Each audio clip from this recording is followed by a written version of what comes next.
PMC Hindi से जुड़े latest updates पाने के लिए हमें सोशल मीडिया पर फॉलो करें।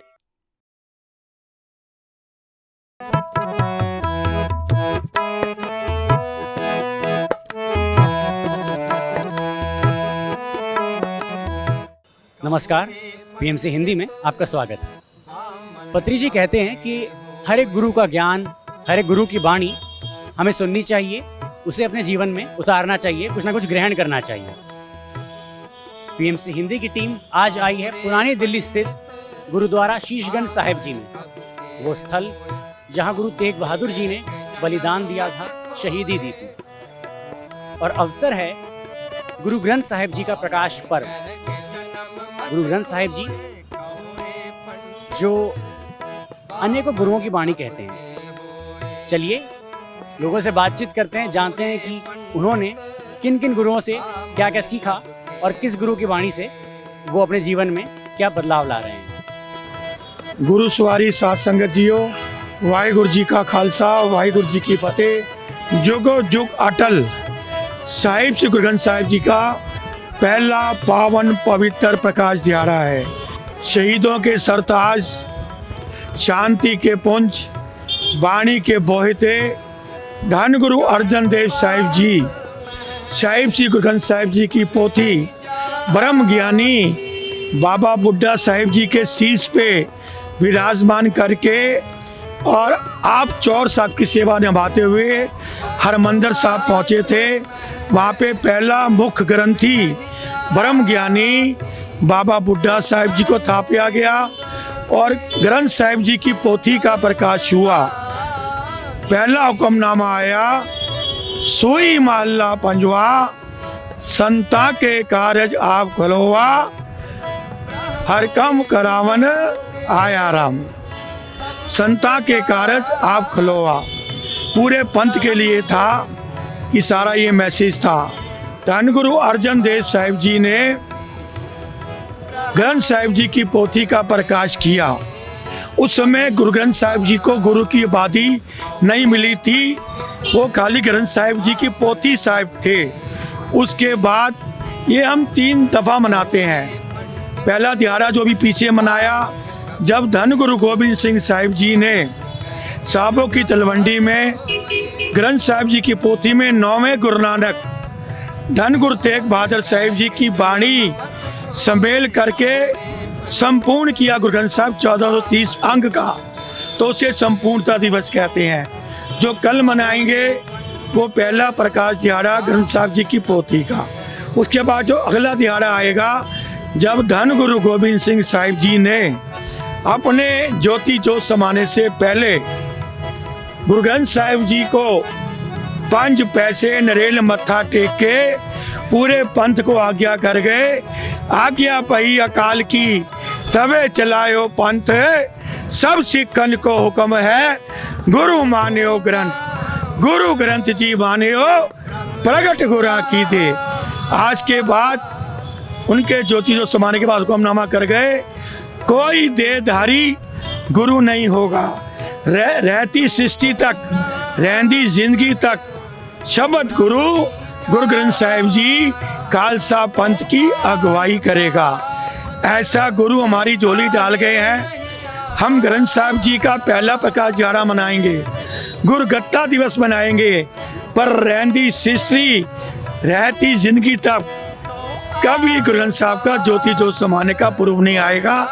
ऐसा गुरु हाजिर नाजिर गुरु, जिसके हम रोज पृथक दर्शन करते हैं, ऐसा गुरु हमारी झोली डाल गया है। आपने ग्रंथ साहिब जी की ऐसी टीचिंग्स जिन्हें आपने अपनी लाइफ में इम्प्लीमेंट करके ट्रांसफॉर्मेशन, चेंज लाया है कुछ? जी देखो, पाठ करना चाहिए। एक तो पॉजिटिविटी आती है आपके अंदर। जो भी हमारी गुरु की वाणी में अगर कुछ भी लिखा है तो उसका कोई ना कोई मतलब तो है। जैसे एक ओंकार है तो एक गुरु है, मतलब गुरु भगवान एक ही है, लेकिन हर किसी का अपना मानने का तरीका है कि आप कहीं पे भी देख लो भगवान एक ही है। आप राम बोलो, वाहिगुरु बोलो, अल्लाह बोलो, सब एक ही हैं, भगवान भगवान ही है। वो उसमें है। पाठ करो, पाठ करने से आपको आप जब खुद करोगे तो आपको उसमें से, जब आप खुद पढ़ोगे तो आपको उसमें जो भी है शिक्षा अपने आप ही मिल जाती है।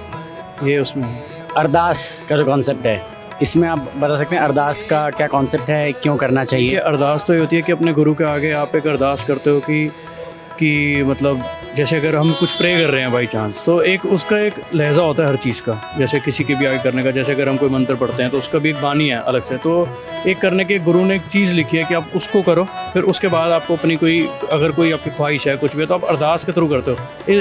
एक रिक्वेस्ट होती है, एक अरदास होती है, दोनों सिमिलर ही हैं ऑलमोस्ट जहाँ तक मेरे को समझ में आती है। लेकिन हाँ, एक करने का एक तरीका होता है कि आप भगवान से अगर आप कुछ मांग रहे हो, भगवान से बात कर रहे हो, तो उसका एक तरीका है। ये नहीं कि आप सीधा कहते हो भगवान मेरा ऐसे ऐसे कर दे। तो एक लहजा होता है, एक उस चीज़ की एक है, मतलब एक कॉन्सेप्ट है कि आपको वो फॉलो करना है, फिर उसके बाद आप मांगोगे तो ऑब्वियसली है, क्योंकि वो तो भगवान है और वही है। सरबत दा भला जैसे हमने सुना है, तो इसका मीनिंग क्या है, उसका रेलेवेंस क्या है यूथ के लिए? इसका ये है कि सबके लिए भला। आप अगर कुछ भी मांगते हो आप सबके लिए मांगो, और ऐसा कहते भी हैं अगर आप सबके लिए मांगोगे ना और अपने नहीं मांगोगे तो आपका काम पहले होगा। चाहे आप वो मंदिर में कर लो, चाहे वो गुरुद्वारे में कर लो, कहीं पे भी कर लो, पूरी दुनिया के लिए भला मांगोगे तो सब कुछ ही है। कोविड को देख लो, कोविड आया था तो सबका ये था ना कि अगर किसी के घर में भी यार सबके लिए ठीक हो जाए तो बढ़िया है, क्योंकि अपनी भी जान पे बनी हुई है। क्या बात। उस टाइम पे इसमें एक सोशल सर्विस का कॉन्सेप्ट है, इसमें सरबत दा भला में सब ठीक होंगे, हम भी ठीक हो जाएंगे। हाँ, मतलब सोशल सर्विस कह लो, मतलब ये क्या भगवान से एक दुआ कर रहे हो ना कि यार पूरी दुनिया में सब खुश रहेंगे तो ऑब्वियसली बात आप कुछ हम भी ठीक हो ही हम जाएंगे। भी खुश रहेंगे। कहीं पे कुछ अगर कोई भी ऐसी स्थिति आती है, गलत आती है, उसका इम्पैक्ट तो सब पे ही पड़ेगा। एग्जाम्पल कोविड ही ले लो, आया कहाँ था, इम्पैक्ट सब पे सब पे पड़ा। इससे मुझे याद आया दसवंध का भी एक होता है ना कि अपनी कमाई का 10वां हिस्सा निकालना चाहिए। देखो, इसका तो ये कॉन्सेप्ट है जो मेरे को भी समझ में आता है, जो हमने भी आगे सुना है, समझा है, उसमें है आप मेहनत मारो, देना उसी नहीं है। अब जितनी मर्जी मेहनत मार लो, देगा ही। अगर आप अपने उसमें से एक 10वां हिस्सा भगवान को दे रहे हो, वो ये नहीं कि भगवान आके लेगा। आप गुरुद्वारे में चढ़ाओगे वो सेवा में लग जाएगा, मंदिर में लोगे वो भंडारे में लग जाएगा, दीवारों में काम होगा, मूर्तियों में काम होगा, वहाँ लग जाएगा। मस्जिद में लगाओगे, देख पकेगी तो सब में जाएगा, प्रसाद जाएगा।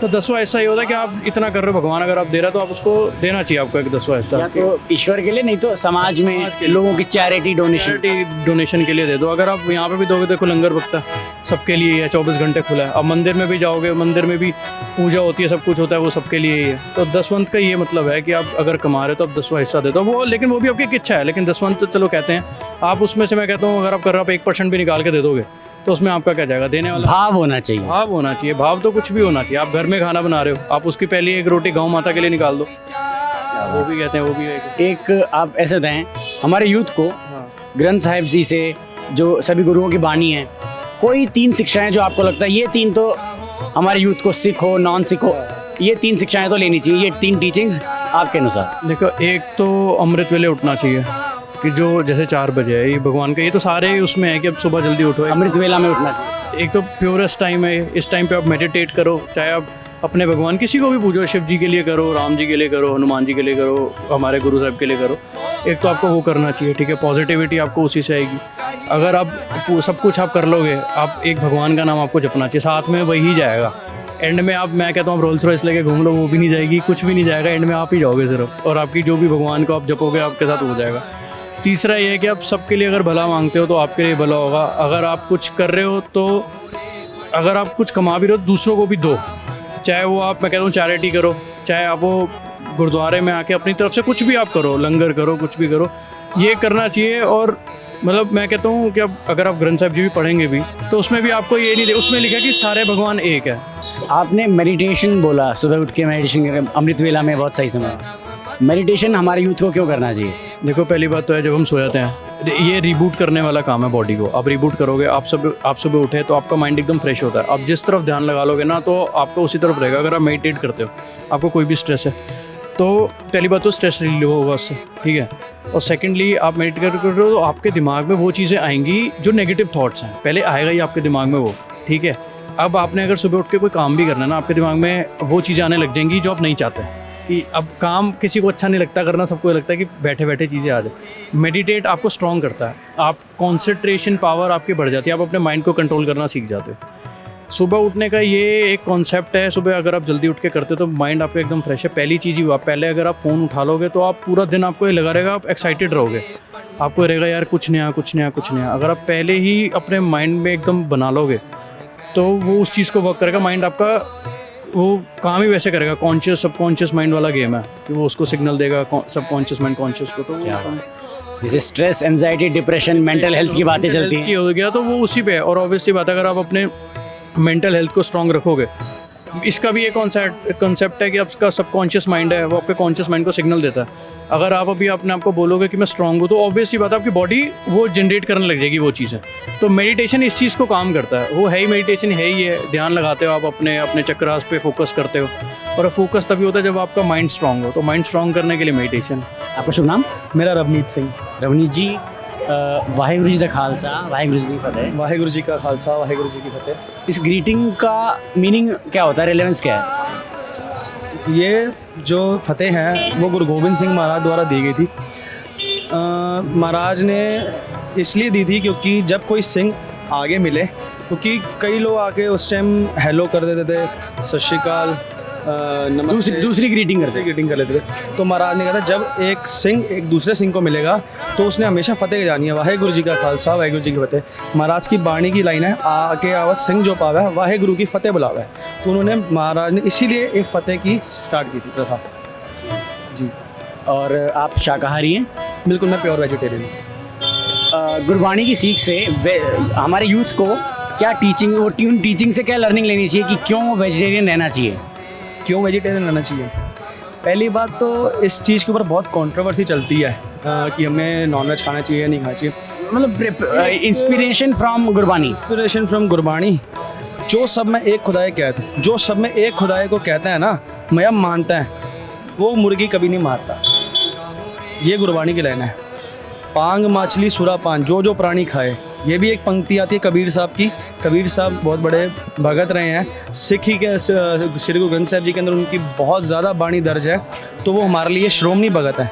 तो कभी भी किसी भगत ने, किसी भी भट्ट ने, किसी भी गुरु साहब ने जो नॉन वेज क्या है उसका सेवन करने को मना किया है। वो हाँ, अगर आपके पास कोई साधन नहीं है, आप जंगल के अंदर हो, आप फंसे हुए हो, आपको कुछ नहीं मिल रहा, मजबूरी आपने उसको अपना क्या कहते हैं काट के खाना पड़ेगा। अदरवाइज हर जीव में आत्मा। बिल्कुल, हर जीव में आत्मा है। देखो, आप मारोगे, आप एक एक्सपीरियंस ले लो, एग्जाम्पल ले लो कि अगर आप अपने घर का कोई जीव मारोगे और उसको काट के खा सकते हो? नहीं खा सकते। तो आप किसी और के घर का क्यों प्राणी आप खाओगे? क्या बात है। जैसे गुरु नानक देव जी का मूल मंत्र है, मूल मंत्र आप बता के उसका अर्थ अगर आप बता पाएँ, उसकी थोड़ी व्याख्या कर दें। मूल मंत्र जो है ना, इसकी बहुत महानता है। एक प्राइम मिनिस्टर था पाकिस्तान का, वो एक फेलियर था, तो उसको कभी कुछ नहीं आता था। तो जब उसका एग्ज़ाम होता था ना, तो वो हमेशा फेल हो जाता था। तो एक गुरु जी थे गुरुद्वारे के, ऐसे पार्टी सिंह होते हैं ना, उन्होंने कहा तू मूल मंत्र पढ़, ठीक है? मूल मंत्र एक ओंकार से लेके गुरु प्रसाद तक पढ़ेगा तो तेरा पार उतार हो जाएगा, तुझे पता नहीं पेपर कैसे हो जाएगा। उसने रोज़ पढ़ना शुरू किया। वो उस पेपर में तो पास हुआ आगे जाके पाकिस्तान का प्राइम मिनिस्टर बना था। और अपनी दीवार पे उसने एक वॉल के अंदर अपने घर की उसने पूरा मूल मंत्र अपना वो कराया था, विराजमान कराया था। तो मूल मंत्र का अर्थ है एक ओंकार, गॉड इज़ वन, परमात्मा एक है, ठीक है? सत्य नाम, उसका नाम हमेशा सच है, सत्य है, ठीक है? कर्ता, वो सब कुछ करने वाला है। पुरख, वो सब कुछ करके उसमें समाता है। निरपव, उसको किसी का डर ही नहीं है। निर्वैर, वो किसी का वैर ही नहीं है, उसके लिए सारे इक्वल है। आप जितना मर्जी गलती कर दो, कल जाके माफ़ी मांग लो, वो कहेगा कोई बात नहीं, तू मेरा बच्चा है, मैं माफ़ कर देता हूँ, ठीक है? निर्वैर। अकाल मूर्त, उसकी शक्ल अकाल से रहता है, हमारे जैसी शक्ल नहीं है उसकी, वो अकाल से रहता है। मूर्त, उसकी मूर्त को आप जज नहीं कर सकते, ठीक है? अजूनी, वो जूनों में नहीं आता, हम जूनों में आ सकते हैं, अकाल पुरख नहीं आ सकता, मतलब आत्मा नहीं आ सकता, मतलब गॉड जून में नहीं आता, इंसानी जून के अंदर। हाँ, वो किसी रूप के अंदर आ सकता है। जैसे गुरु नानक देव जी का एक रूप हुआ, फिर गुरु अंगद देव जी का हुआ, ऐसे 10 गुरु साहब का रूप हुआ, श्री कृष्ण जी का रूप हुआ, ब्रह्मा जी का रूप हुआ, शिव जी का रूप हुआ। ये अलग अलग रूप है। ऊपर एक करता है, उसने सारी सृष्टि बनाई है, ये सारे उसके वर्कर थे जिन्होंने आके नीचे करा है। दी सब ने एक ही सीखा है, लेकिन अब वो सिक्खियाँ हर बंदे ने अलग अलग बांट दी धर्म की, तो वो बात अलग है, ठीक है? यूनिसेबंग, वो सब कुछ करके उसमें एक टाइम समा जाता है। मतलब अगर हम गुरबाणी के थ्रू चले ना, तो गुरबाणी कहती है कट कट में हर जू बसा है, हर जगह में मैं हूँ। अगर मेरे साथ भी कहता है पता नहीं कौन से रूप में गुरु नानक खड़ा हो, कौन से रूप में श्री कृष्ण खड़ा हो, अगर आप मानने वाले हो, ठीक है ना? अगर आप सब कुछ मानते हो तो आपके लिए सब कुछ है, नहीं मानते तो कुछ भी नहीं। बस ये मूल मंत्र का अर्थ था। बाकी बहुत बहुत धन्यवाद जी।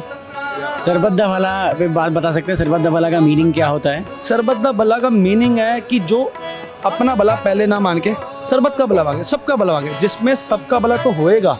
हमारा में कहते हैं, कभी हम गुरुद्वारे आते हैं ना, तो किसी को बड़े महापुरुष के पास बैठते हैं ना, वो कहते हैं कि आपको क्या चाहिए, हमसे पूछते हैं। हमें क्या, जैसे कोई कहता है मेरे को गाड़ी चाहिए, पैसा चाहिए, दौलत चाहिए, अच्छी लड़की चाहिए, शादी के लिए सब कुछ जो भी है, ठीक है ना। तो लेकिन जो हमारे महापुरुष कहते हैं वो एक ही चीज़ कहते हैं कि आप एक ही चीज़ मांगना, उसमें सब कुछ आ जाएगा, नामदान। अगर आप नामदान मांग लोगे ना, वो आपका तो भला करेगा, शरबत का भी भला कर देगा। शरबत का भला मतलब पहले आप अपना भला मांगने की बजाय ना कि मेरा ये कर, पूरी दुनिया का ये कर। पूरी दुनिया में कोरोना आया ना, वो कोरोना पहले दूसरों का टिक्कर, बाद में मेरा टिक्कर, मेरे को मरना मरने दे, मैंने तो जाना ही है तेरे पास। जो आया वो जाएगा, जो आया सो चलसी, सब कोई आई वारी है, जिसके जी प्राण है को साई मन बचा लिया। जिस जो आया वो आएगा और जो जाएगा जाएगा।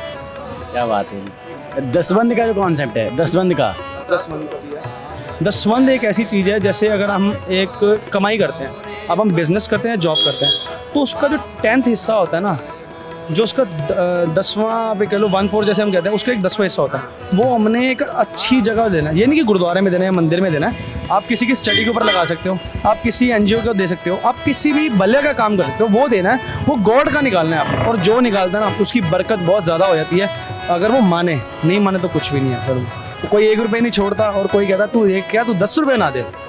चैरिटी कह सकते हैं, सोशल सर्विस। समाज हम में रहते हैं, समाज से मिला है तो समाज को देना है। अरदास का क्या महत्व होता है? अरदास का महत्व है, जैसे अब हमने गुरबाणी पढ़ी, या हमने श्री राम जी की पूजा करी, या हमने हनुमान चालीसा पढ़ी, एग्जाम्पल दे रहा हूँ आपको, या कुरान पढ़ी। वो कुरान पढ़ते पढ़ते हमारे साथ में बहुत सारी गलतियाँ हो जाती हैं, ठीक है ना।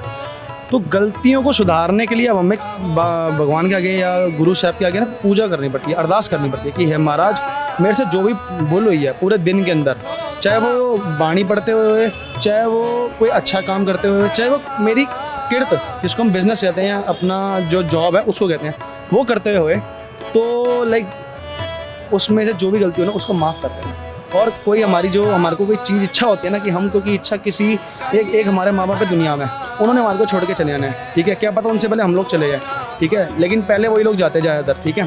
तो अगर वो चले जाए तो हमारे पास एक बाप तो है, एक यही बाप है और एक यही माँ है। तू मेरा पिता, तू है मेरा माता, तू मेरा बंधन, तू मेरा भ्राता, तू ही मेरा पिता, तू ही मेरा माता है, तू ही मेरा सब कुछ है। तो इसलिए मैं तेरे आगे अरदास कर सकता हूँ, मैं और था नहीं, किस पे करो बेनती। मेरे पास और कोई दर नहीं है, कोई घर नहीं है जिस पे मैं बेनती कर सकता हूँ, तो सिर्फ इसलिए आपके आगे हम अरदास करते हैं। ये अरदास का महत्व है। सत श्री अकाल जी। सत श्री अकाल सर। आप ग्रंथ साहिब आप पाठ करते हैं? जी हाँ, करते हैं। हमारे युवाओं के लिए ग्रंथ साहिब जी की ऐसी 3 कोई शिक्षाएं जो माननी चाहिए हमारे युवाओं को। देखिए, जो हमारे पहले गुरु हैं गुरु नानक देव जी, उन्होंने हमें ये सिखाया है कि किरत करना, सेवा करनी, सिमरन करना और वांड के शक्के सबको बांट के खाना। ये 3 हर एक पुरुष को करना चाहिए, क्योंकि प्यार बढ़ता है, अपनी मेहनत करता है, अपनी मिन्नती के करता है। और देखिए, आज के लोग धरती पे आए किस लिए, करते क्या है, कर क्या रहे हैं, धोखा झपट ईर्खा बैजी ज़्यादा है, जो परमात्मा ने बोला वो कर नहीं रहे। इसीलिए सबको निवेदन है कि आप परमात्मा का जो दिया हुआ उपदेश है वही करें और सबसे प्यार में रहें। आप शाकाहारी हैं, वेजिटेरियन हैं आप? कबीर जी ने भी जैसे कहा है कि मांस मच्छी नहीं खानी चाहिए इस जीव को मार के, क्योंकि फिर वहाँ पे जाके क्या जवाब देगा। तो लोगों को शाकाहारी रहना चाहिए, नहीं रहना चाहिए, रहना चाहिए तो क्यों रहना चाहिए? देखिए, ये सब अपो अपना डिसीज़न है, हम किसी को ज़्यादा फोर्स नहीं कर सकते, अपना डिसीज़न है। जो परमात्मा ने बोला है वो तो करना ही चाहिए। जब जो किसी की जान लेगी उसका, देखिए आप एक खड़े हैं, हम आपको मारेंगे, आपको तकलीफ होगी। ऐसे ही ना जीवन में कुछ पंछी, कुछ जानवर को मारते हैं ना, तकलीफ तो उन्हें भी होती है। हम जरा के स्वाद के लिए हम उन्हें मार डालते हैं, तो इसका निर्णय तो वो खुद करेगा परमात्मा। इसलिए आप वेजिटेरियन रहें, परमात्मा का नाम लें तो बढ़िया है। हमें यही सीखना चाहिए कि आगे क्या करना है। अब जरा के स्वाद से नशे जो आज का यूथ बहुत करता है, इसके परमात्मा के लड़ लगो, मेहनत करो, किरत करो और प्यार करो। ये क्या बात है लवदीप जी। तो एक क्वेश्चन और कि आज जैसे हम दुनिया में ना, हमारे आसपास लोग अपने शरीर के मरने को मरना मानते हैं, पर गुरु साहिब जी कहते हैं कि हमारे मैं का मरना असली मरना है, नहीं तो शरीर का मरना क्या मरना हुआ, वो तो बस कॉस्ट्यूम बदल रहे हैं। तो इसमें मृत्यु के ऊपर हमारा पॉइंट ऑफ व्यू कैसा है, कैसा होना चाहिए, कैसा करना चाहिए? गुरु साहिब जी की की वाणी के अनुसार से? मुझे ना एक वक्त की बानी याद आएगी, वो विचार करते थे। एक छोटी सी लिमिट सी बात मैं बताऊंगा आपको। एक माली होता है, बगीचा साफ कर रहा होता है। तो बगीचा साफ करते करते वो बहुत पेड़ फूल और सब्जियां उगा लेता है। लोग आते जाते देखते हैं कि ये बहुत बढ़िया कर रहा है, यहाँ तो कल गंदगी थी, बहुत साफ सफाई चल रही है। देखते देखते लोग उसकी प्रशंसा कर रहे हैं। एक दिन वो घूमने चला गया। घूमने जाते जाते कुछ जानवर आए और तहस नहस कर गए। तहस नहस हो गया। तहस नहस जब आया, देखा भगवान ये तूने क्या कर दिया, ये वाहिगुरु क्या कर दिया, ये वाहिगुरु की गलती बोल दी ना। हाँ, तो जब बोला कि हाँ वाहिगुरु जो हो गया ठीक हो गया करके, फिर वही रूटीन में लग गया, साफ सफाई करने लगा, साफ सफाई करने लगा। फिर उसने वैसा उससे बेहतर कर लिया। साफ सफाई होने के बाद देखा बढ़िया हो गया। फिर जो कोई पूछे ना, भैया ये तो सब खराब हो गया था, ये कैसे किया आपने? ये मैंने खुद किया है, अपने आप किया है। यहाँ भगवान को नहीं ब्लेम कर रहे हैं कि ये भगवान ने खुद कराया मेरे से। इसी से ही कि परमात्मा को जो गलतियां होती है ना हमसे, फट देनी भगवान को बोल देते हैं, परमात्मा को बोल देते हैं कि नहीं ये तुमने किया है। तो जो अच्छा काम करते हैं वो बोलते हैं नहीं ये हमने किया है। ऐसे ही आज की मैं है ना जो अपने अंदर कि ये मैंने किया है, ये मेरा भाई है, ये सब परमात्मा की देन है। इसके ईश्वर के इशारों पे चलना चाहिए, गृहस्थ में रहना चाहिए और किसी को माड़ा मंदा नहीं कहना चाहिए। ठीक है जी। वाहिगुरु जी का खालसा, वाहिगुरु जी की फतेह। धन्यवाद जी। कितनी बढ़िया बात बताई भैया ने कि अपने मैं को मारना है, अपने अहम को मारना है। आप वेजिटेरियन हैं? हाँ बिल्कुल। तो वेजिटेरियन होना क्यों चाहिए, शाकाहारी क्यों होना चाहिए हमें? गुरु साहब की वाणी जैसे हमें क्या सिखाती है? कि देखो जैसे हम जो हम खाएंगे, जो हम मतलब पिएंगे, वही हम वैसे ही हम बर्ताव करेंगे। जिस माहौल में हम रहेंगे उसी तरह से हम निकलेंगे। तो हमारी गुरुओं की वाणी बोलती है कि मतलब कि हम अगर शाकाहारी, शुद्ध शाकाहारी खाएंगे तो हमें वैसा ही जीवन व्यतीत का होगा जैसे कि हम चाहते हैं। अगर हम जीव जंतुओं को मार के उनके साथ में अन्याय करेंगे तो हमारे साथ भी अन्याय होना है। बस मैं सिंपल वर्ड्स में इसलिए बोल रहा हूँ ताकि सभी को पता चल जाए कि क्या है। जैसे कि दसवंत की बात है, हम कमाते हैं लाख रुपए, करोड़ रुपया वगैरह, लेकिन हम देखते हैं गुरुद्वारे में लंगर चलता है तो अमीर लोग भी लंगर भर भर के लेके जाते हैं। एक मतलब निगेटिव थिंकिंग है ये आजकल जो लंगर के प्रति है सबकी। तो सबको ये लगता है कि लंगर मतलब खाली पेट की भूख है। तो हमें ये भी समझना चाहिए कि लंगर मतलब एक प्रसाद का रूप है। जब हम कोई अपने कमाई का दसवंत, मतलब हमारी अगर मान लो 10,000 कमाई है, उसमें से अगर हम 1,000 रुपये गुरुद्वारे को दान देते हैं तो गुरु हमें वही पैसे 10 गुना बढ़ा के देता है। उसको कहा जाता है दसवंत। ठीक है। उसके बाद में हमारे गुरुओं की वाणी जो है, हमारे गुरु ग्रंथ साहिब भी उसको बता रही है कि वाणी गुरु, गुरु है वाणी। मतलब हम जो गुरु को मान रहे हैं वो गुरु ही वाणी है। अगर हम अपने वाणी का अगर सत्कार करेंगे और वाणी को मानेंगे तो हमें अपने गुरु की प्राप्ति अपने आप हो जाएगी उस वाणी के द्वारा। इसीलिए गुरु ग्रंथ साहिब में सब कुछ दिया हुआ है, लेकिन उसको समझना मुश्किल है। हमारे जो पंच प्यारे हैं उनके भी नाम गुरु ग्रंथ साहिब में दर्ज नहीं है। तो इस बात से भी गुरु जो है, और काफ़ी सिक्कों को ही पता नहीं है, वो बोलते हैं कि वेद भी हो रही है, जो बानी अपन पढ़ रहे हैं वो कच्ची बानी है। ये भी एक बहुत ज़रूरी बात है आजकल जो आ रही है कि मान लो सिंधी लोग भी आजकल गुरु ग्रंथ साहिब से जुड़े हुए हैं, तो उनको पंजाबी नहीं आती तो वो हिंदी में पढ़ते हैं। तो कई सिख लोग ये बोलते हैं कि ये कच्ची बानी पढ़ते हैं। भाई कोई मराठी में भी पढ़ रहा है, जैसे कि हमारा एक तख्त है नांदेड़ में, तख्त साहिब श्री हजूर साहिब, तो वहाँ पे मराठी में भी गुरु ग्रंथ साहिब है। तो भाई ये नहीं है कि आज हम किसी ग्रंथ के प्रति अगर हम मान सम्मान रखते हैं तो हमें ये नहीं कि हम कौन से लैंग्वेज में उसको पढ़ रहे हैं। जरूरी ये है कि उसका हम क्या बहुत ले रहे हैं और क्या दे रहे हैं। तो सबसे ज़रूरी ये भी होता है। उसके बाद में हम गुरु ग्रंथ साहिब का अगर सत्कार करेंगे तो हमें भी वही मिलेगा जो हम मतलब कि उसमें पढ़ रहे हैं। इसके अलावा आज हम देख रहे हैं कि मनुष्य एक दूसरे को मारने, काटने, लड़ाई झगड़े पे ज़्यादा उतारू हुआ है। ईमानदारी का सब बंद हो गया है। तो गुरुओं की वाणी जब वो पढ़ते नहीं है, सुनते नहीं है, जब वो पढ़ेंगे सुनेंगे नहीं और समझेंगे नहीं तो वो क्या फिर अपने उसमें आएंगे लेके। तो हमें ये सीख लेना चाहिए कि हमारा जो सिक्खी धर्म है, ये इसका वर्ड ही है सिख। सिख का मतलब है हमें सीखना है। ठीक है। हम हमारा जो हिंदुओं से जो हमारा धर्म का जो गुरु गोविंद सिंह जी ने जो शीशगंज साहिब है उसको देके जो हमारे खालसा पंथ की सिख धर्म के अनुसार जो की है स्थापना। सिख धर्म का मतलब है हमें सीख लेना है और हमें सीख लेके उसको पूरे संसार में उसको क्या करना है, बांटना भी है। तो ये हमारे धर्म की मुख्य रचना है। एक प्रश्न और, जैसे दुनिया में आज दुनियावी लोग मानते हैं कि हमारा शरीर, हमारी देह मर गई, उसको मरना मानते हैं, उस पर मलाल करते हैं। जबकि गुरु साहिब जी कहते हैं कि अपने मैं को मार, मैं का मरना असली मरना है, मैं मरा नहीं तो बंदा मर गया, वो मरना भी क्या मरना हुआ जो बार बार आना हुआ। तो इसके ऊपर इससे यहाँ गुरबाणी से हम क्या शिक्षा ले सकते हैं आज का युवा? देखो हमारे गुरु ग्रंथ साहिब में एक वाक्य है, राणा रहे रंग फकीर, ऐसे एक है सेंटेंस, उसको मैं पूरा नहीं अभी मुझे याद आ रहा। तो उसका मतलब ये है, यहाँ तो इस दुनिया में न रावण रहा है, न राम रहा है, न कोई रहा है। जो आया है वो इस संसार से उसको जाना ही है, लेकिन वो संसार है क्या है, आत्मा रूपी है। हमें इस आत्मा के जरिए अपनी आत्मा को क्या करना है, पावन पवित्र बनाना है, शांति के रूप में रखना है। ठीक है, तो हमने बताया कि जैसे हम मारकाट करेंगे या हम जिस रूप में यहाँ पे बर्ताव करेंगे, हमें सब वही मिलना है वापस। अगर हम अच्छे तरह से रहेंगे तो हमें वही वापस से योनि में हमें प्राप्त। हमें 84 योनि भुगतने के बाद हमें मनुष्य जन्म मिला है, सभी धर्मों में ये दिया गया है। तो हम इस योनि को क्यों ना अच्छी तरह से बिताएं, ईमानदारी से व्यतीत करें, लोगों की सेवा करें, संगीत कीर्तन में मन लगाए, फालतू जगह जाने से उसको मतलब बंद करें। इससे अच्छा उसका कुछ संसार में अच्छा हो, ऐसा कुछ हम बांटे, ताकि आने वाले जो युवा पीढ़ी है या जो बच्चे हैं उनको भी अच्छी शिक्षा हमारे देश से, हमारे धर्म से और हमारे जो भी लोगों के संस्कार हैं, पूर्वजों के हो, संतों के हो, महाराजा राजा महाराजा के हो, सब उनको मिल सके। आजकल स्कूलों में भी पढ़ाई में सब कुछ नए नए तरीके की पढ़ाई आ गई है, तो बच्चों को भी इतनी कुछ हिस्ट्री पता नहीं चल रही है, क्योंकि सारा जो हो गया आजकल मोबाइल और कंप्यूटर और ये सब वर्ल्ड आ गया है। बच्चों को भी मतलब आध्यात्मिक शिक्षा मिलनी बहुत ज़रूरी है। मिलनी जरूरी है।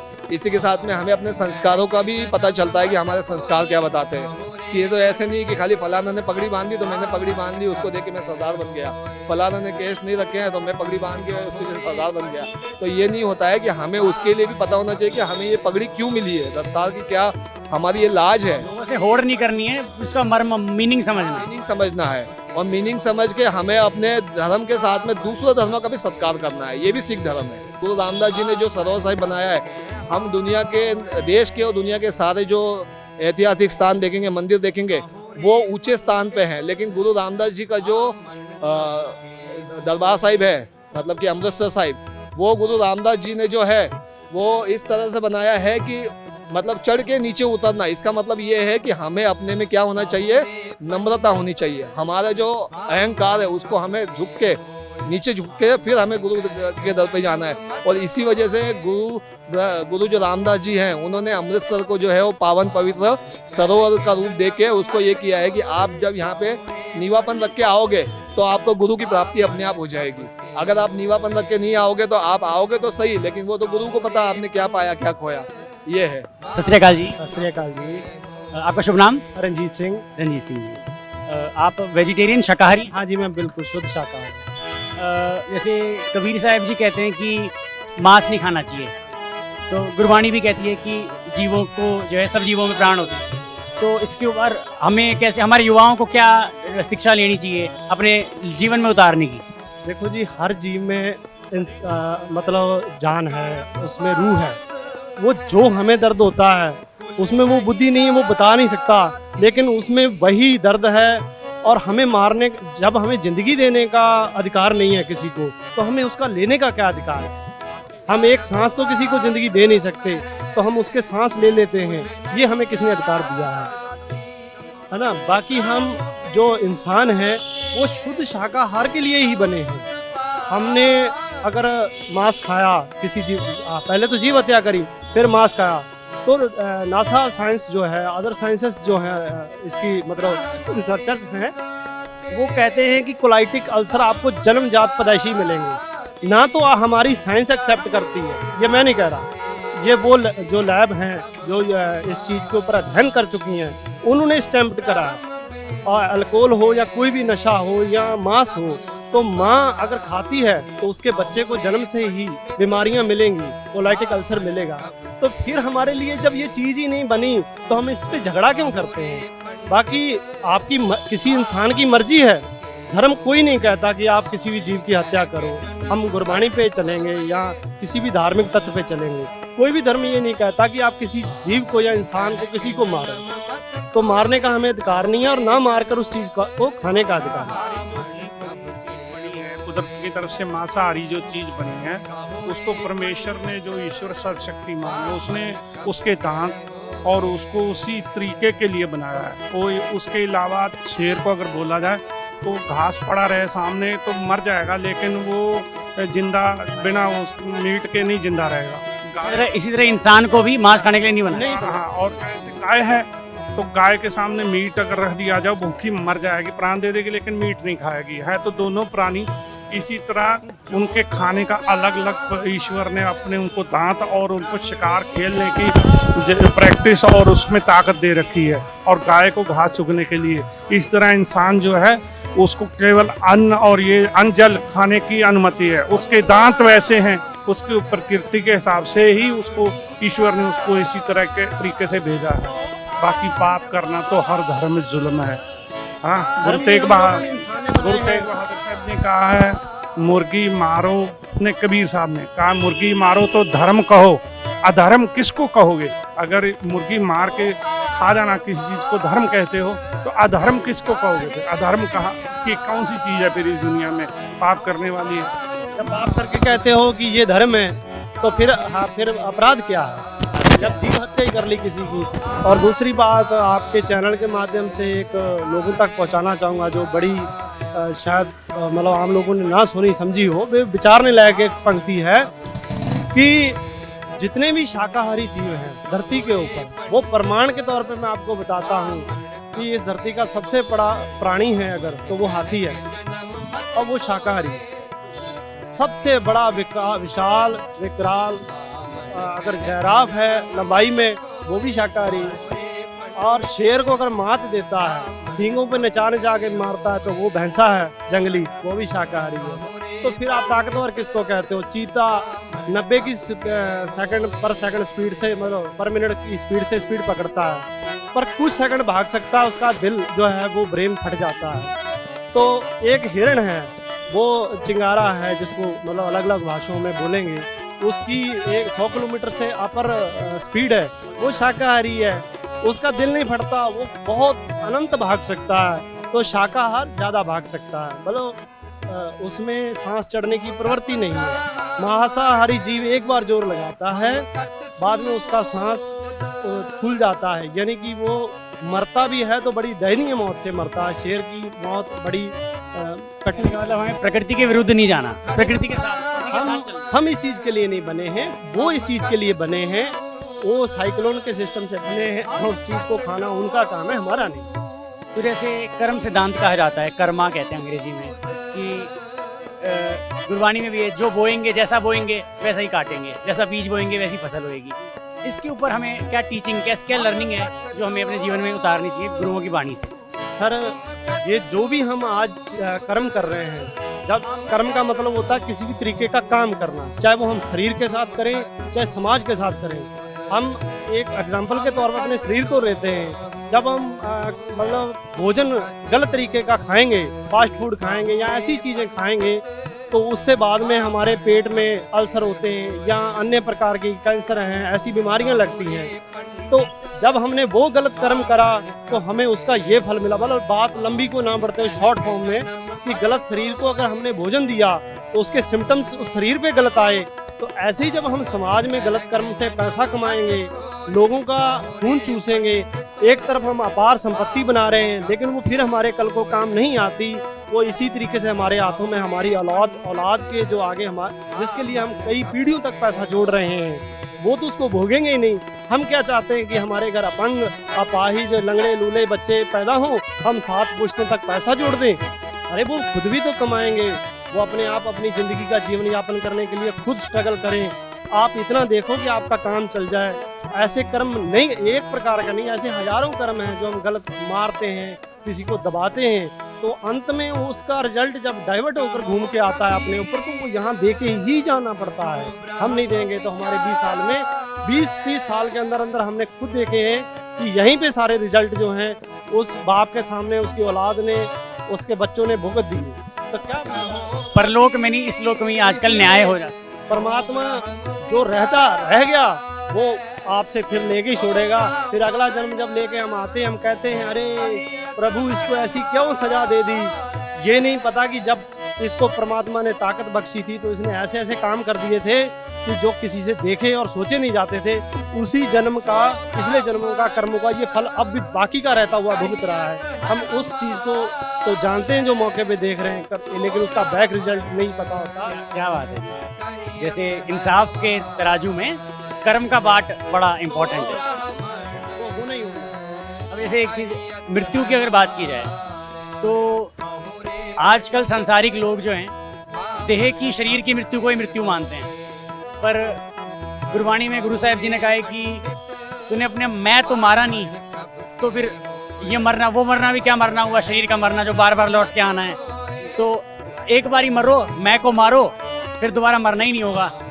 तो इसके ऊपर डेथ को लेके आजकल बड़े उदास हो जाते हैं ना लोग, कोई किसी प्रियजन की अगर मृत्यु हो जाए तो डेथ को लेके, डेथ बड़ा सेंसिटिव टॉपिक है। कैसे हम अपनी लाइफ में एक मोटिवेशनल शिक्षा ले सकते हैं डेथ के लिए, एक्सेप्टेंस और अपनी मैं को मारना यानी अहंकार भी, ईगो के लिए। हाँ जी सर, देखिए मौत कई तरीके की होती है।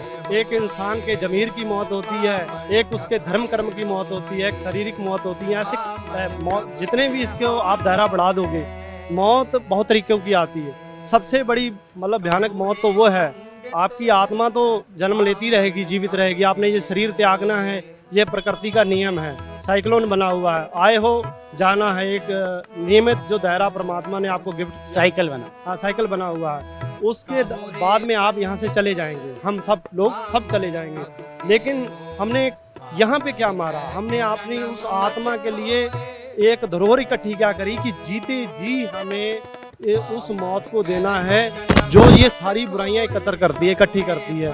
जैसे घमंड है, अहंकार है, मतलब मैं है, मेरी सारी दुनिया, मेरी दौलत, मेरा परिवार, मेरा ये वो, उसको मारना है। मेरा कुछ नहीं है, हम तो एक सांस के दमी नहीं हैं, तो हमें इतनी बड़ी मैं की क्या ज़रूरत है। इसलिए मौत ज़मीर की नहीं होनी चाहिए। ज़मीर में मतलब सब कुछ, धर्म कर्म सब आता है, इंसान की अच्छी सोच शक्ति आती है, और बुराइयों की मौत करनी है, मैं की, घमंड की, अहंकार की, दौलत इकट्ठी करने की, और लड़ाइयाँ झगड़े, काम क्रोध लोभ मोह अहंकार, जीते जी इन 5 चीज़ों के ऊपर, काम वासना के अधीन नहीं होना। क्रोध गुस्सा, लड़ाई झगड़ा, जरा सा किसी ने कुछ कह दिया अगले को मारने पे तुल जाओ, वो नहीं होना। लोभ नहीं करना दुनिया का कि सब कुछ मेरे पास ही हो जाए। अहंकार नहीं करना कि ये तो मैं ही हूँ दुनिया में बलशाली, लेकिन यहाँ कुछ बलशाली नहीं है। सबसे बड़ा बलशाली अगर है तो वो उस परमात्मा की, सतगुरु की, उसकी सृष्टि है, और दुनिया का वो मालिक सबसे महान है, सर्वशक्तिमान है। उसका नियम अटल है, उसको मानना चाहिए, और एक अच्छे इंसान की तरह अच्छी इंसानियत से ज़िंदगी जीनी चाहिए। खुद जियो, अगले को जीने दो। सत श्री अकाल जी। सत श्री अकाल। संगत का हमारे यूथ पे क्या इम्पैक्ट पड़ता है? अच्छी संगत का, बुरी संगत का, कंपनी क्या इम्पैक्ट पड़ता है? वाहिगुरू जी का खालसा, वाहिगुरू जी की फतेह। जिस तरह आप जी जानते हो अजकल बच्चे ਜਿਹੜੇ ਹੈਗੇ ਨੇ ਉਹ ਬੁਰੀ ਸੰਗਤ ਵੱਲ ਜ਼ਿਆਦਾ ਚੱਲ ਰਹੇ ਨੇ, ਕਿਉਂਕਿ ਉਹ ਗੁਰੂ ਮਹਾਰਾਜ ਦੀ ਸਿੱਖਿਆ ਨੂੰ ਜਾਣਨ ਦੀ ਕੋਸ਼ਿਸ਼ ਹੀ ਨਹੀਂ ਕਰਦੇ। ਕਿਉਂ ਨਹੀਂ ਕਰਦੇ? ਕਿਉਂਕਿ ਸ਼ਾਇਦ ਮੈਂ ਸਭ ਦੇ ਪੇਰੈਂਟਸ ਨੂੰ ਨਹੀਂ ਬੋਲਾਂਗੀ, ਮੈਂ ਵੀ ਐਵੇਂ ਹੁੰਦਾ ਕਿ ਆਪਣੀ ਫੈਮਿਲੀ ਨੂੰ ਦੇਖਦੇ ਹਾਂ ਕਿ ਉਹਨਾਂ ਦੀ ਫੈਮਿਲੀ ਇਸ ਪਾਸੇ ਨਹੀਂ ਜਾ ਰਹੀ ਤੇ ਉਹ ਵੀ ਨਹੀਂ ਜਾਂਦੇ, ਠੀਕ ਹੈ। ਔਰ ਅਗਰ ਕੋਈ ਉਹਨਾਂ ਦੇ ਫਰੈਂਡਸ ਉਹਨਾਂ ਨੂੰ ਪ੍ਰੇਰਿਤ ਕਰਦੇ ਆ ਤਾਂ ਉਹ ਕਹਿੰਦੇ ਕਿ ਤੂੰ ਇੰਨਾ ਵੱਡਾ ਉਹ ਥੋੜੀ ਨਾ ਹੋ ਗਿਆ ਬਜ਼ੁਰਗ ਜਿਸ ਪਾਸੇ ਜਾਏਗਾ। ਤੇ ਬਟ ਮੈਨੂੰ ਐਵੇਂ ਲੱਗਦਾ ਕਿ ਸਾਨੂੰ ਜਿਹੜਾ ਆਪਣੇ ਬੱਚਿਆਂ ਨੂੰ ਸਿੱਖਿਆ ਦੇਣੀ ਚਾਹੀਦੀ ਹੈ ਕਿ ਸਾਨੂੰ ਜਿਹੜਾ ਸੰਗਤ ਵਾਲੇ ਪਾਸੇ ਆਪਣੇ ਬੱਚੇ ਨੂੰ ਲੈ ਕੇ ਜਾਈਏ, ਕਿਉਂਕਿ ਅਸੀਂ ਅਗਰ ਆਪਣੇ ਬੱਚੇ ਨੂੰ ਰਾਹ ਨਹੀਂ ਦਿਖਾਵਾਂਗੇ, ਮਹਾਰਾਜ ਸਾਨੂੰ ਸੋਝੀ ਬਖਸ਼ਣ, ਕਿਉਂਕਿ ਸਾਡੇ ਕੋਲ ਆਪਣੇ ਇੰਨੇ ਦਿਮਾਗ ਨਹੀਂ ਹੈ। ਅਗਰ ਗੁਰੂ ਸਾਹਿਬ ਸੋਝੀ ਬਖਸ਼ਣਗੇ ਤੇ ਬੱਚੇ ਜਿਹੜੇ ਹਨ ਅੱਗੇ ਜ਼ਰੂਰ ਮੈਨੂੰ ਲੱਗਦਾ ਕਿ ਇਸ ਪਾਸੇ ਜਾਣਗੇ, ਤੇ ਬੁਰੀ ਸੰਗਤ ਔਰ ਚੰਗੀ ਸੰਗਤ ਨਾਲ ਉਹਨਾਂ ਨੂੰ ਆਪਣੇ ਆਪ ਡਿਫਰੈਂਸ ਪਤਾ ਚੱਲੇਗਾ।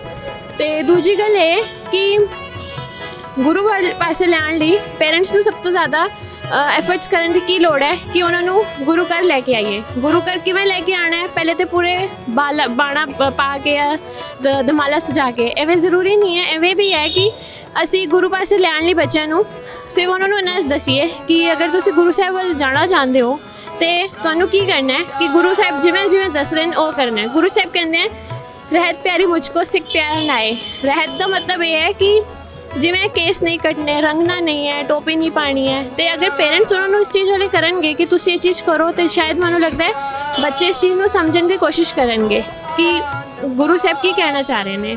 सानू लगता है कि सिक्खी ਜਿਹੜੀ है बहुत ज़्यादा डिफिकल्ट है, क्योंकि ਅਸੀਂ नहीं कर सकते, रहत नहीं संभाल सकते, अमृत नहीं छक सकते, अमृत वेले नहीं उठ सकते, या मतलब झूठा खा नहीं सकते, ऐसे बहुत उन्होंने डिफिकल्ट लगता है। पर मैनू लगता है कि अगर तुसी एक कदम भी गुरु वाले चलोगे ना तो वाहिगुरू जी हथ फड़ के तुहानू और अगे तक लैके जाएंगे। इस करके मैनू लगता है कि पेरेंट्स नू इस बच्चों नू सपोर्ट करने की बहुत लोड़ है। संगत कंपनी बहुत मैटर करती है।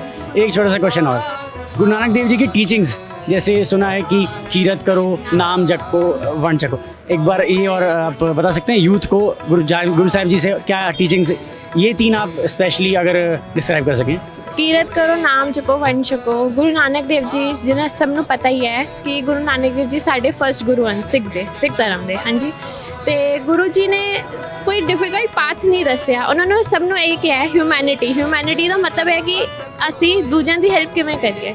ठीक है, किरत करना का मतलब है कि असी जो भी अपना काम कर रहे हैं, मतलब जो असी अर्न कर रहे हैं, ठीक है, अर्निंग कर रहे हैं, तो अर्निंग करके अपना 10th पार्ट जोड़ा है, 10वंथ जिसनों क्या जाता है, वो असी अपने की कर सकते हैं, लोड़वंद दे सकते हैं। किरत करने का मतलब यह है किरत चैरिटी, लोगों को चैरिटी करो। पहले तो मतलब किरत करो, अपनी हथी सेवा, हथी कम करो, हथी कम करना, हार्ड वर्क, हाँ हथी कम करना, राइट। उस तो बाद किरत करो, वंड छको, वंड छकना चैरिटी आ गई कि जो तुम कमा रहे हो उसका 10th पार्ट अपने लोड़वंद नूं दो, ठीक है, नीडीज नूं।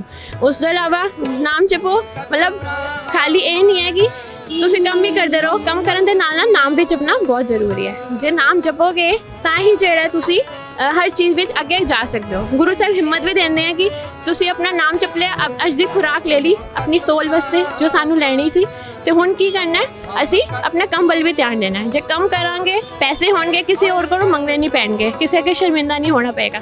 जे सब कुछ होएगा तो सबनों असी हेल्प कर सकांगे देण विच। इसलिए किरत करो, नाम जपो, वंड छको, इस फॉर्मूले तो सानू अप्लाई करना बहुत ज़रूरी है। आप वेजिटेरियन हैं? जी सर, बिल्कुल जी। तो जैसे गुरु ग्रंथ साहिब जी का प्रकाश पर्व है, तो गुरु साहिब जी ने भी बताया है कि शाकाहारी रहना चाहिए, मांस मच्छी नहीं खानी चाहिए, तो इसके ऊपर युवाओं को गुरु साहिब जी से क्या शिक्षा लेनी चाहिए? देखो सर, ऐसा है ना कि अब हम मान लो किसी जीव को जब ज़िंदगी नहीं दे सकते तो उसकी ज़िंदगी लेने का हमको हक भी नहीं है, ठीक है ना सर। अब मान लीजिए उसमें भी जान है हम, ठीक है। अब कई लोग तो ये कह देते हैं कि मान लो वेजिटेरियन खा रहे हो, ये कर रहे हो, वो कर रहे हो, उसमें ज़िंदगी नहीं है, ठीक है, उसमें ज़िंदगी है, उसको क्यों खा रहे हो, ठीक है सर। बट ये है ना कि अब हमारे सामने जो चीज़ है, जिसको दर्द हो रहा है, हम तो पहले उसका ही देखेंगे ना, ठीक है। अब हम किसी सब्जी को खा रहे हैं, किसी वेज चीज़ को खा रहे हैं, हमको पता है कि उसके अंदर मतलब कि उसको दर्द नहीं हो रहा, तभी हम उस चीज़ का कर रहे हैं। अब हम मान लीजिए कि अब किसी जीव को खा रहे हैं, काट के खा रहे हैं, हम कहते हैं कि अपने परिवार से दूर नहीं हो सकते, उनका भी तो परिवार है, ठीक है ना सर। क्या बात है। बिल्कुल सर। कबीर साहिब जी कहते हैं कि जो अब जब अगर तुमने अपने मैं को नहीं मारा तो शरीर तो एक दिन सबका जाना है, पर पहले मैं का मरना ज़रूरी है। ऐसा है कि जो वो चीज़ कहना चाहते हैं कि मैं को नहीं मारा, उसका मतलब ये नहीं कि खुद को नहीं मारा, उसका मतलब ये है कि अहंकार को नहीं मारा, या जो भी मतलब कि अपने ऊपर हम कहते हैं कि यार मैं ये कर लूँगा, मैं वो कर लूँगा, बड़े बड़े आगे बड़े बड़े चले गए, उनका नहीं तो हमारा क्या रह जाएगा, ठीक है ना सर। इस बस यही है कि चलो मान लीजिए अब जैसे कह रहे हो कि मृत्यु के ऊपर, आप कह रहे हो कि डेथ के ऊपर, ईगो और अहंकार का, ईगो और अहंकार सर अब ऐसे है, ठीक है ना।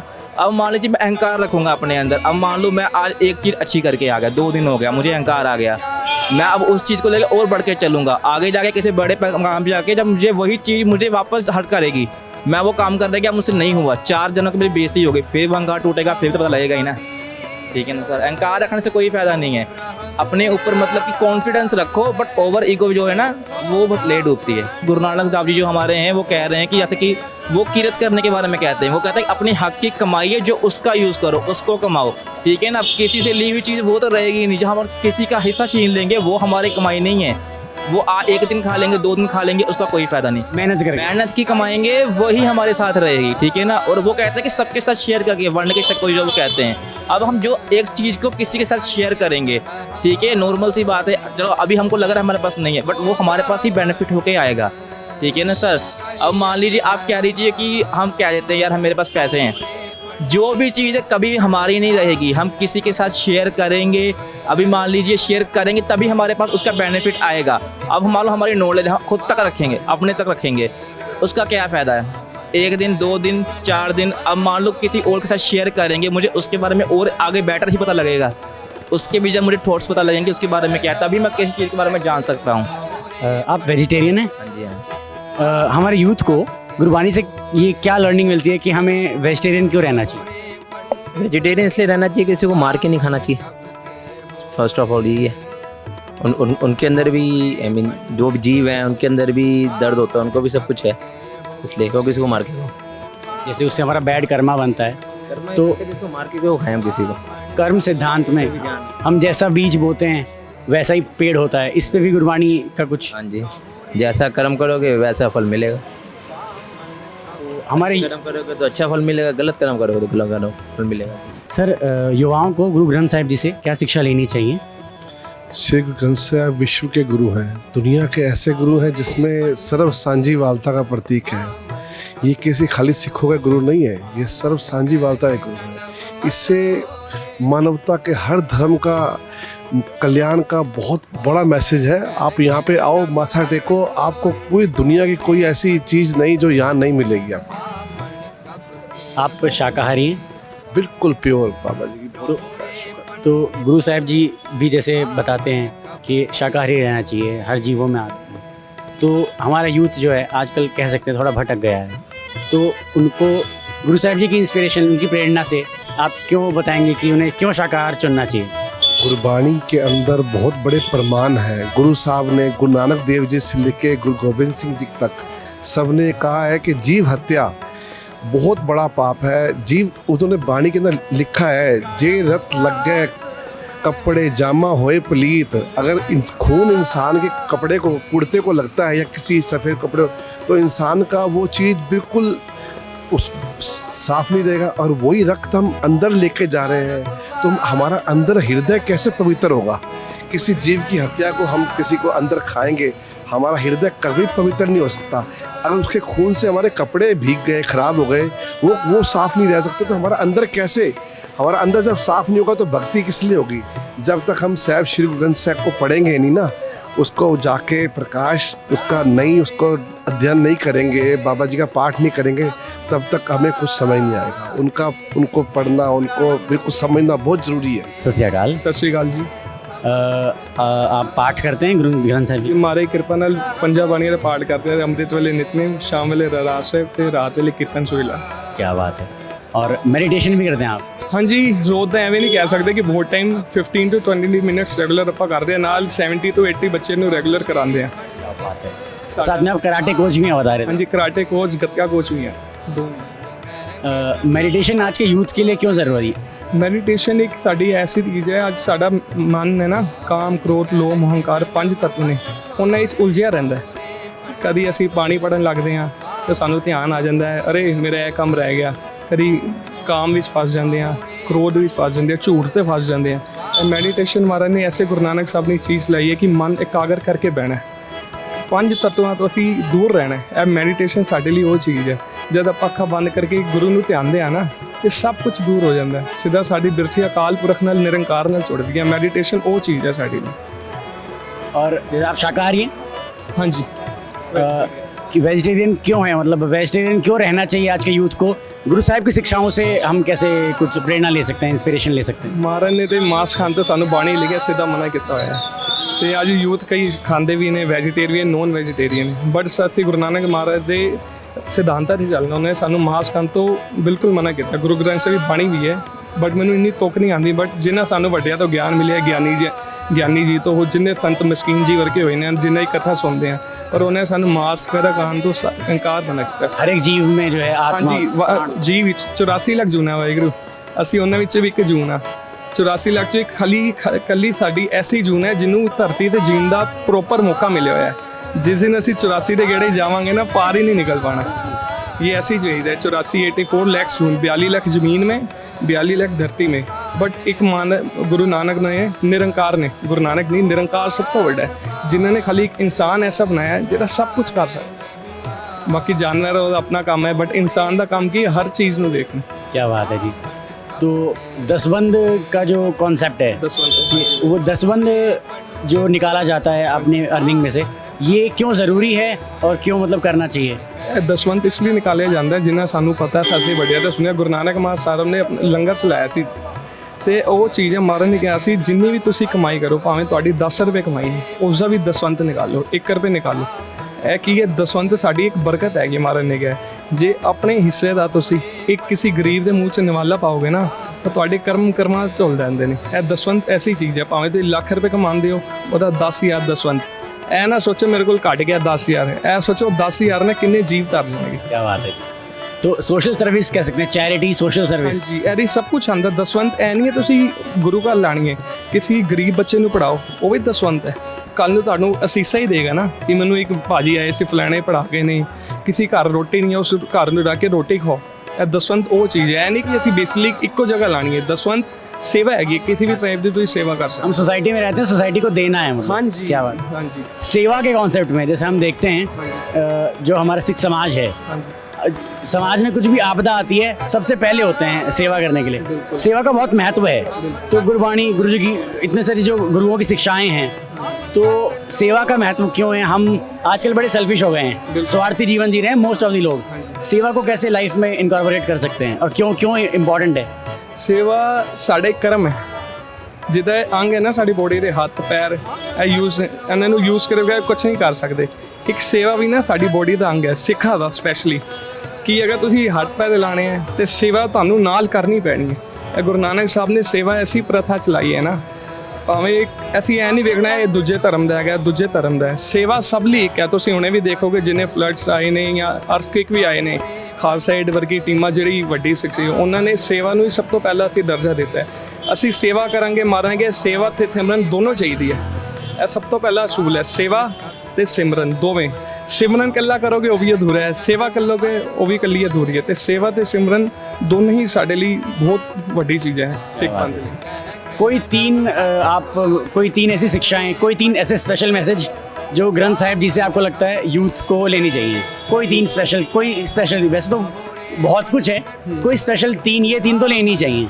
ਸਭ ਤੋਂ ਪਹਿਲੇ ਅੱਜ ਦੇ ਜ਼ਮਾਨੇ 'ਚ ਜਿਹੜਾ ਅੱਜ ਕਲਯੁਗ ਦਾ ਸਮਾਂ ਹੈ, ਕਿਉਂਕਿ ਸਤਯੁਗ ਤੇ ਖਤਮ, ਕਲਯੁਗ ਦਾ ਸਭ ਤੋਂ ਪਹਿਲਾਂ ਤੇ ਝੂਠ ਬੋਲਣਾ ਬੰਦ ਕਰੀਏ। ਅਸੀਂ ਜਿੰਨੇ ਸਾਡੇ ਵੱਡੇ ਆਗੂ ਨੇ ਜੋ ਵੀ ਹੈ, ਸਾਨੂੰ ਇਹ ਝੂਠ ਤੋਂ ਬਚਣਾ ਚਾਹੀਦਾ। ਅਸੀਂ ਝੂਠ ਕਰ ਅੱਜ ਡਾਊਨ ਡੇ ਬਾਈ ਡੇ ਡਾਊਨ ਜਾ ਰਹੇ ਹਾਂ। ਸਭ ਤੋਂ ਪਹਿਲਾਂ ਸਾਨੂੰ ਝੂਠ ਤੋਂ ਬਚਣਾ ਚਾਹੀਦਾ।